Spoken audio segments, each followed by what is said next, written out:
আসলে এরকম একটা চ্যালেঞ্জ মোমেন্ট যে ওয়ার্ল্ডের ওয়ান অফ দ্য বেস্ট টিমের সাথে আসলে বোলিং করাটা খুবই চ্যালেঞ্জিং। আর আমি মনে করি যে আমার last we have practice a lot and preparation wise বলবো খুবই ভালো প্রিপারেশন ছিল।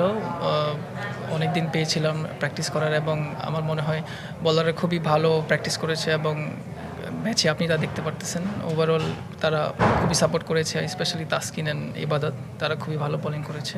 আমার কাছে সবগুলো উইকেটই স্পেশাল, বিকজ 5টা না হলে তার 5 উইকেট হয় না। বাট অবভিয়াসলি বলতে গেলে যে আমার যে টিমের যে এনার্জি ছিল সকাল থেকে এবং সবাই মিলে যে মাঠে এফোর্টটা দিয়েছে, আমি অবশ্যই টিমমেটসদের ক্রেডিট যাই এটাতে। এবং ওরা ক্যাপ্টেন যেভাবে সাপোর্ট করেছে মাঠের মধ্যে, অবশ্যই আলহামদুলিল্লাহ আমরা ভালো শেষ করতে পারছি। অবশ্যই স্মিথের উইকেটটা বলবো যে ও প্রেডিক্ট করতে পারতেছিল না। আমি আসলে আমার ইনস্টিংক্ট কাজ করতেছিল যে ও কিছু একটা করতে যাবে, তো আমি বাউন্সার মারছিলাম, তো পরে মিস করছি। উইকেট সকালে অনেক একটু মশায় ছিল, তারপরে সফট ছিল এবং সিম মুভমেন্ট হচ্ছিল।